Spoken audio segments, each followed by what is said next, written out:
Welcome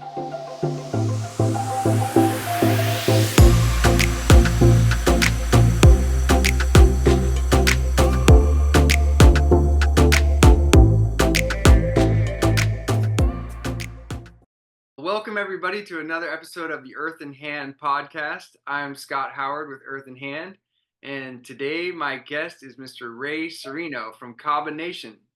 How you Hey, doing, Ray?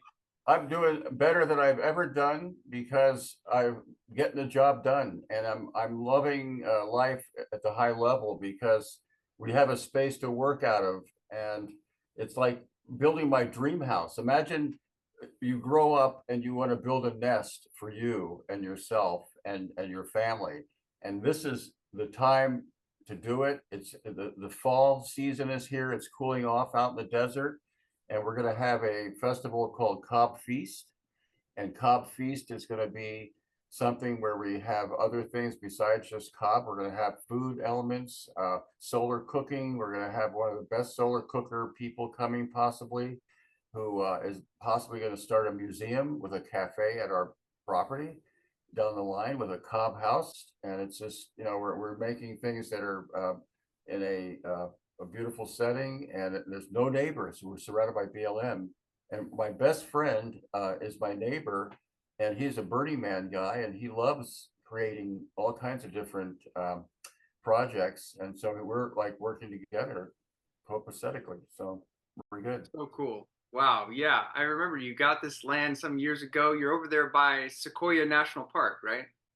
We're actually directly at the latitude of Sequoia, and I haven't climbed the mountain yet, but we're on the eastern Sierras and on the eastern slope.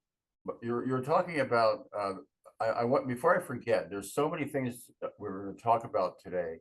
The one thing I wanted to tell you was, as a cobber, I learned about how you have sand that has sharp edges, and how you have clay that's like a pancake that goes over that, and it bonds really well. We have about a quarter mile, 20 feet high of volcanic sand. It's called cinder sand, and it has sharp edges. And we have playas that are clay, that is the best clay because it's so like filtered down from soil. All the soil and topsoil blew off, and it's totally 100% clay. So also, get this, ready? We have rocks that are flat on two sides for stacking, and there's a little radius around it so it doesn't hurt your eye. You don't have a sharp edge. So when you look at this, it's very sexy, the cob house we're going to make. And the cob house we're making is going to be a giant mushroom cluster. And we have radar dishes from a radar installation. I have 15 footers, I have 6 footers, and I have a 30 footer I'm going to be processing and taking home with me to make as my living room. Oh, that is amazing. And the structure you're going to build, that's the picture behind your left shoulder there, right? That is correct. First of all, I'm going to be building a wind wall. We have 100-mile-per-hour winds out where we live. And the idea is we want to have a place that's protected because it's so hot out there in the summer that we want to have shade. So there'll be shade, and there'll be a fogone, which is a rocket oven that I invented that actually cooks very efficiently. And we'll be sitting around a wonderful round table with my friends. You'll come over and we'll have the best food that we'll be growing as well. That is amazing, Ray. I love your designs. I've been a huge fan of all your designs for so many years, ever since we met way back in the day in LA. You've always been a huge inspiration to me. You're such a really just diverse creative and artist and an inventor, and you're a welder, and you get all these amazing materials for free from junkyards, and you're repurposing those satellite dishes as roofs. And anyway, I'm just super impressed with everything you've been doing, and I'm glad we're gonna get more opportunity to collaborate at this Cobb Feast that you mentioned. It's coming up October. Was it early October, right? It's October 18th through the 20th. It's Friday, Saturday, and Sunday. And what we're going to do is we're going to have probably weeks after that, people that are really engaged in what we're doing will actually could come back and help. Because when you get into the flow of the earth, there's nothing like it. It detoxes your skin when you touch it. You Yeah. see the beautiful scenery. You see the beautiful people. The people, we kind of sift out the people that we don't want to deal with. And we have the wonderful people who are just everything. By the way, I'm holding this up. This is a from 1888. It's from an oven, and I have this on one of my rocket ovens, and it's called King Beaver. And I'm trying to bring the beaver back also to the area so we can green the desert. So anyway, that's just part of that. Awesome, Ray. Awesome. Well, Oh, yeah, man, your beautiful design there behind you, it reminds me of something off of Tatooine, like in the Star Wars universe. You know, it's like really blends well into the desert. Really nice shapes. Uh, well, it looks really fun to build. That looks like something else. All cob, right? It's going to be all puddled adobe cob material. now if you look close, this is actually perforated metal here. These are sheets. And what I'm doing, and they have holes in them. So we're doing a kind of a rammed earth effect where we're making the form so we don't have to do it by hand. We line it up, we put bolts in it, and we just like pour it in there. And then we go up higher. This is a flying buttress, I call it. And this is going to be the dining table here, but this is what we already built. This is the part that's cob already, and it has a hole right there that you can look at the Owens Lake. And then this is all the windows are going to have steel shutters because if a fire comes, you don't have your window break and the fire go in the house. This is going to be 100% fireproof house. And then up here, there's going to be a cove on this. As you can see back here, there's coves under the roof. In the New Orleans Superdome, they have a giant wind scenario where the wind hits the Superdome and it creates a wind wall that protects the roof. So you're using the problem as the solution. And so that's what we're going to do with these mushrooms. I love doing things that have never been attempted because nature tells us what to do. I mean, it's you use the problem as the solution, and people are always looking at, oh, I don't see that on Amazon. I can't order that. Well, you can order it from nature, okay? And so I wanted to start off by talking about why I got into cob, because people they wonder what they want to do in life. They're searching for something they don't have.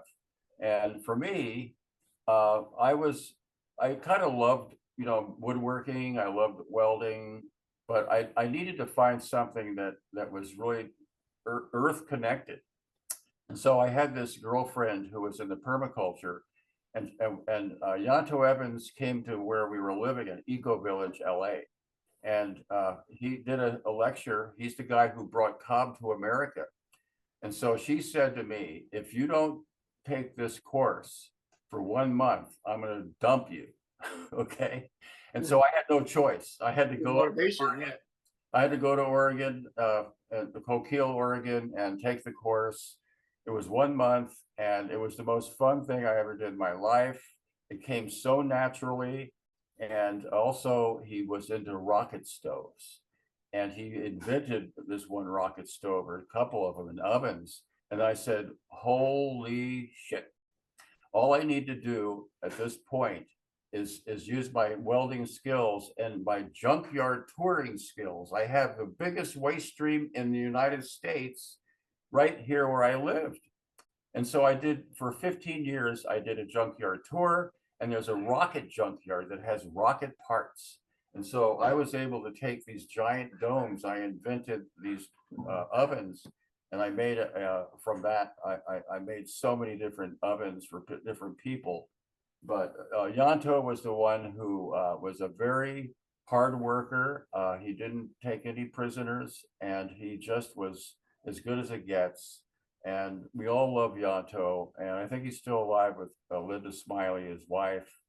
And I just want to give perks to him because he changed my life, and I hope I could do that for somebody else because you know, young people, I look at them and a lot of them are doing this. You know, Yeah. it's all they do. They look at their phone and and it's really bad when that happens. Yeah, it's ungrounding too to always be on the computer and the phones, and it's part of our new like reality of our society, and it's kind of unfortunate in some ways, but it's great we can also communicate and like we're on Zoom, and it's a whole new reality. But I agree with you. I was there. I took the workshop from Yanto Evans in 1999, and it changed my life forever. And Yanto was a huge influence on me and such a great guy, and I love how he's just such a staunch, like self-reliance kind of proponent. He doesn't take no for an answer. He's going to be Right. self-reliant no matter what, and it's really a lot of beauty in that, and the handmade life, a handcrafted life, it's all about that. And I learned cob and rocket stoves and plasters, and immediately just it was just so natural, immediately building houses, when I'm 20 years old, just building these giant cob houses. And it's so inspiring, guys. Like there's nothing like the experience. It feels so amazing to get in the mud and create something with your own hands. So I think everybody should do that. And you and I both, we've spent the last 20-25 years inspiring people to continue on that path and learn to create homes for themselves. And yeah, we're just we're still on the path, and we're still together, so it's great. We're united in this mission. And I'm really excited about what you're doing out there in the desert. And your place is called, was it Jackrabbit Springs? Well, we just call it Jackrabbit right now. It used to be Springs, which we do have, but I think shortening it to just Jackrabbit's fine. It's all, Jackrabbit. yeah. Uh, Well, I think Jackrabbit's going to be an amazing place in the years to come. It already is, but you're going to build it up, and it's going to be a world center for permaculture, regenerative design, and uh, just natural home design, use of natural materials. We call bioarchitecture, and remembering that what we love about these natural materials, the process of creating this home, it's so grounding, like it's what we need. It's the opposite of being on the computer all the time. It's like you're touching the earth, and you're getting electrically grounded and spiritually grounded all at once, and being involved in the process of creating your own life by shaping your own environment. So just bravo, man. It's gorgeous. It's really amazing project. I'm excited to come down there and see it and help you with the event in October. Sounds unreal. You know, I wanted to throw this at everyone. I love children a lot, and 5-year-old children, I used to build outdoor classrooms for them, and they're the ones that haven't been tainted by society's stupid things that we get brainwashed by, and they're the purest people. And when I deal with a bunch of 5-year-olds and 6-year-olds and 7-year-olds, they are just engaged. They're experimenting with the mud and the sand and the clay, and they're getting messy, and that's all good. You don't have a parent tell them, "Oh, you're getting all dirty." No, they're experimenting with what they have to deal with, and that's the thing that I really want people to know. One of the things that we do when we mix cob is it's the hardest part about cob is mixing the cob. And what we do is we use our feet. Now, what I did, I didn't want to get my feet dirty. So what I did is I invented this handle that you put on tarps, which is something you roll the tarp over and you step on the tarp instead of the cob. And so I have a bunch of these tarps, and this is polycarbonate. This is bulletproof material that I use. You could shoot a bullet in this and it won't go through it. So it has UV properties too, so you can leave it outside. So all these things that I'm innovating for cob is going to make it easier for cob builders. And I also have I call it a Rego. It looks like a Lego. And kids, when they see that, they know how to build with it, and so they just start building with it without even being told. I just let them go. So this And is like an Adobe block you invented, right? A certain shape that could look sort of like Lego. It has the little bump up in the middle, and that fits into the recess on the next block. And it's really a great invention. Your Rego blocks. but wait, here's the thing. It has a curve on the outside ends, convex and concave, so it could be a curve. Lego blocks could only be square. And when Yeah. you something that's round, it's stronger and it's more like nature. And by the way, speaking of nature, one of the things that's happening right now are fires in California, Oregon, across the West. And cob actually gets stronger when fire hits it. Also, termites are eating up all these wooden structures, and you have to replace it after a while, or it doesn't last forever. A cob house has been lasting for 9,000 years. That's how long cob could last if it's covered. And if it's not covered, it might last less. But long story short, there's ways of protecting cob, and it's so strong. And get this, we have a what we call a dragon tree right outside here, and it has these leaves that are like 3 feet long, and I'm using that as strapping because I have a place where I'm going to be butting a wall into another wall, and I'm going to use it as a like teeth that at an anchor that strap the two together, because if there's an earthquake, it's going to move. And we just had a 4.6 here in Malibu, um, and you want to make sure that everything is really strong. And what we do with cob houses, we put gravel underneath, so it's a bunch of marbles that are like ball bearings that it rolls on. And so that's what makes it last in an earthquake. There's all these wonderful, simple things, and you don't have to make a giant house. I'm actually going to be also making a tower that's a wind catcher that catches the wind at 100 miles per hour. And as air drops, it cools. And we're going to have trays with biochar in it. And it's going to be an air conditioning system as the air is dropping. And then in the winter time, we just close the shutters, and we have my rocket stoves, and we have a solar. Now, solar sun is a free energy. If anybody doesn't know that, I just want to let you know. We are going to have a solar cooker attached to our kitchen. So we'll be inside our kitchen with the sun reflecting off of these incredible mirrors that I have out of stainless steel polish, going back up into a sheet of cast iron. So at a certain time of day, we could have a hot plate that we could cook on.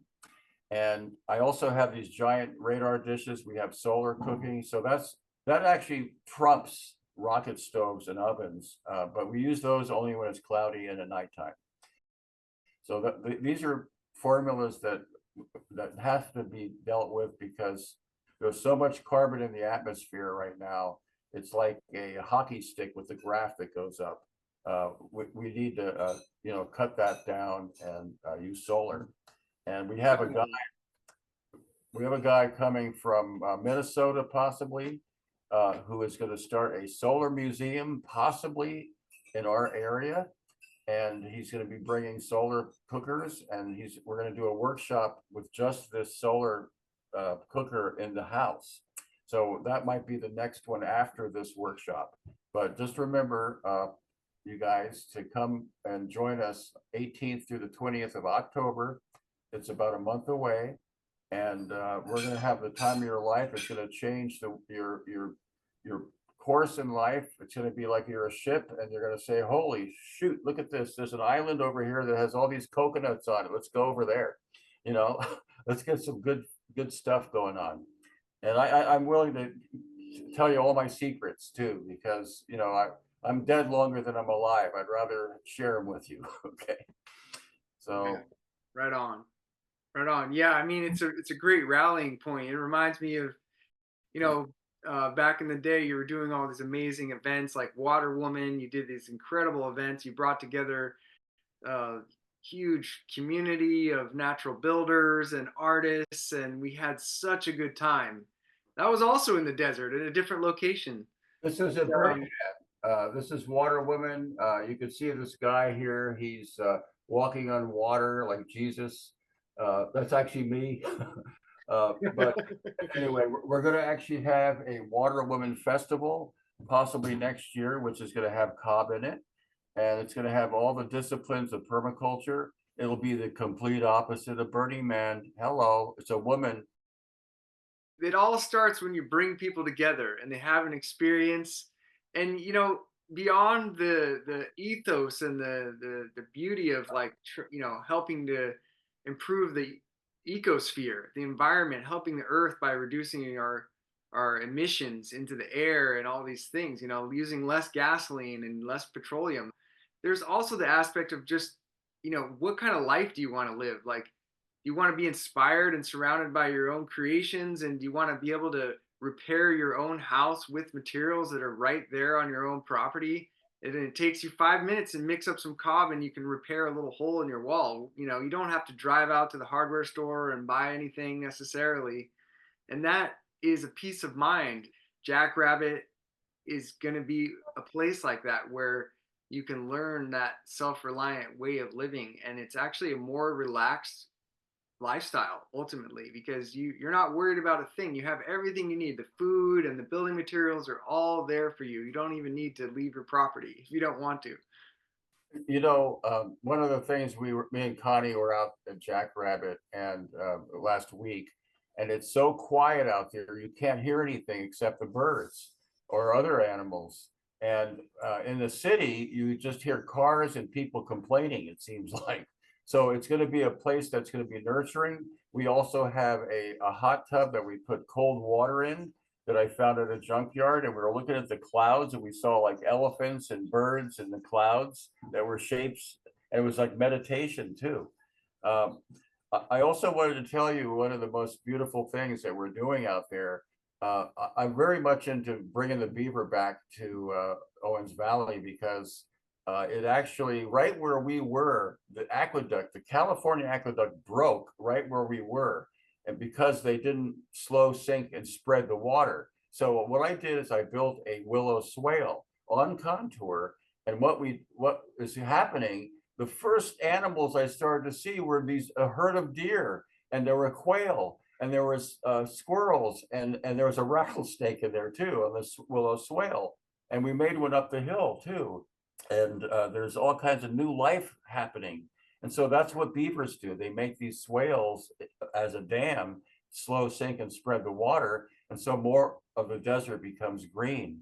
We have in our house, embedded into the stone wall, 9 Native American grinding bowls that they used because there were so many oak trees there years ago. We have 2 oak trees on our property. One was struck by lightning that was like about 1,000 years old.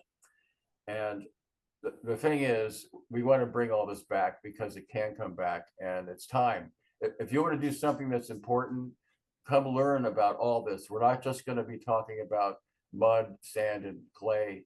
We're going to be actually engaging in a system that works.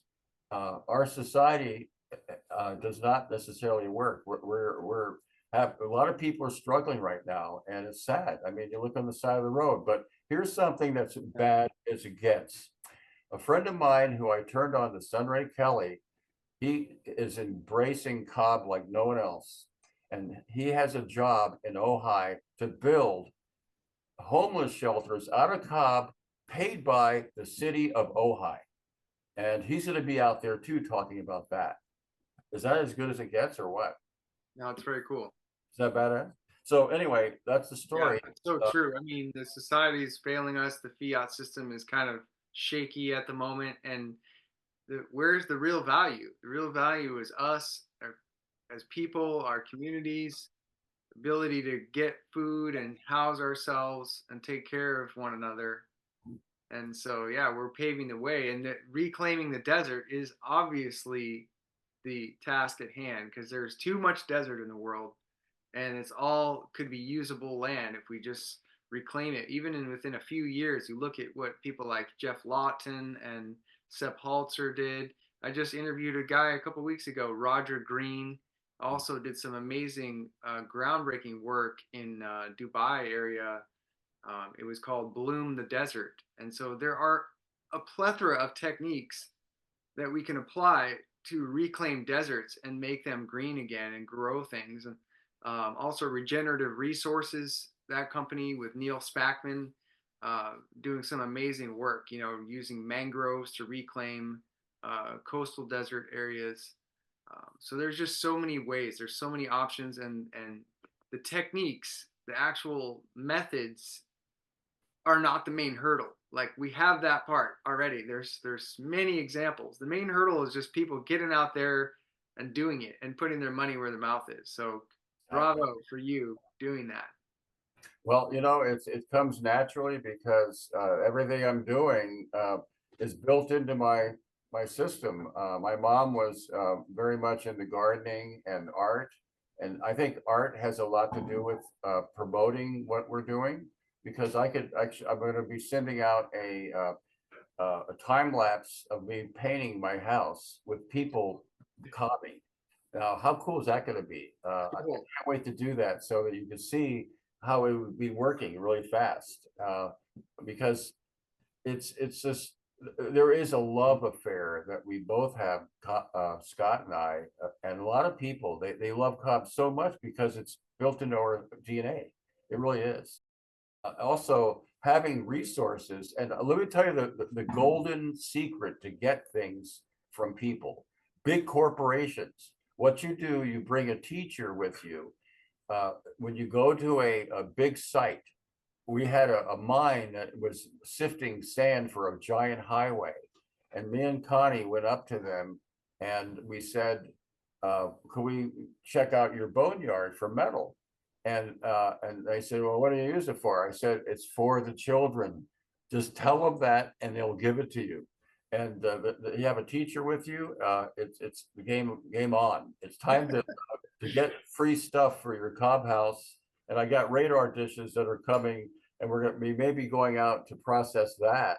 And I talked to the scientists out where we're going, and they're looking at the meteors that are coming to Earth and all the planets in the solar system. So there's a lot of science behind what we're doing, and we're going to be painting the inside of the radar dishes 3 universes. We're going to have the microbes and mycelium under the ground. So when you're laying down in bed or eating a dinner, you can look up at the ceiling and you could see with blacklight paint and UVs, you could see 3D, 3 dimensions of what it's like under the ground. So you could be educated. The other one will be the star system. It'll be all the stars and planets. So you can feel like, wow, this is like real. It's like a planetarium. And then the third one will be under the ocean. And you'll have undersea world of all these different animals and plants and kelp and it's just going to be so exciting. We're have a lot of art in this embedded into this world that we're making, and also some of the cob will have some things that will be educational. And what I want to tell everyone is we do functional art. We don't have just a piece of art sitting there that gets dusty and it looks pretty. We want to have something that does 7 things if possible. I've built things in my time that make 7 different functions. And I have a 17-foot dragon that actually shades you. It also cooks food. It also brings joy, community. And so that's there at Jackrabbit. So we're gonna entertain you if you come to our event, and it's gonna be reasonable. It's gonna change your life. So there you have it. That is gorgeous. You built a giant pizza oven. It's shaped like a dragon and it has beautiful scales. It's all intricate metalwork. I mean, your metalwork ability is just through the roof, man. I've seen you create amazing rocket stoves, and the rocket stove heats the water and makes a hot bath for you. And your idea of, you put the cast iron plates into the rocket stove after you eat, and then keep firing it. You fire it up, and then that actually cleans off your plates. Instead of washing the dishes, you flame the dishes, and they're sterilized and perfectly clean when they come out. you're just amazing, like autodidactic polymath. That's what I would say. Never heard that one. And you're a self-taught Renaissance man, and so I think just people coming to this event and realizing you also just get to be around Ray Cirino and people like us are willing to share this information that we've collected over decades, about how to create things. And there are pathways for people, and you realize it's not as hard as you think. There's repurposing these materials is such a great way to go. I remember the late and great son Ray Kelly. He taught us about building roofs out of tempered glass panels from old sliding glass doors. And I ended up building huge roofs out of just these tempered glass panels, and it was all free material. And guess what? The glass lasts forever. Yes, it does. It's one of the best roofing materials there is. Exactly. So I'm also a furniture builder. I built furniture for many years, and also I'm a surfer. So I wanted to show you my main piece is going to be a giant wave that actually is a bench, a bed, an easy chair, and a desk will pop out the back. And it's gonna all be made of, I already have the fabric and I know how to do it. And we're just gonna have so much fun. This is gonna be the solar right here, the solar cooker that has a range on the inside that reflects the light. And we'll have a place where the roundness, we all face each other, because at a square table, you can't really see anybody. And I think it's important. We'll have a lazy Susan out here. And outdoor food, when you have I love cooking. And when you cook and eat outdoors, the food tastes better, I think. And so anyway, it's going to be really fun to make this. And having a network of people, you will be joining a network of wonderful people who get it and they do it and they love what they do. And it'll actually make you feel alive, some of the people that are coming, because they're as enthusiastic as Scott and I about what we're up to. And so that's the story. I don't think there's much else except for let's go. Let's do it. Let's go. That is gorgeous. Yeah, well, we've been talking about this for years, and I'm just so happy that you have this amazing canvas, this piece of land to express yourself. And, it is go time. And I'm absolutely supporting you 100%, Ray. It's so great to see. You're just such a visionary, and your vision is coming into reality in a huge way right now. So it's going to be wonderful and fun, and we're going to do it October 18th through the 20th. That's it. All right, buddy. Thank you so much.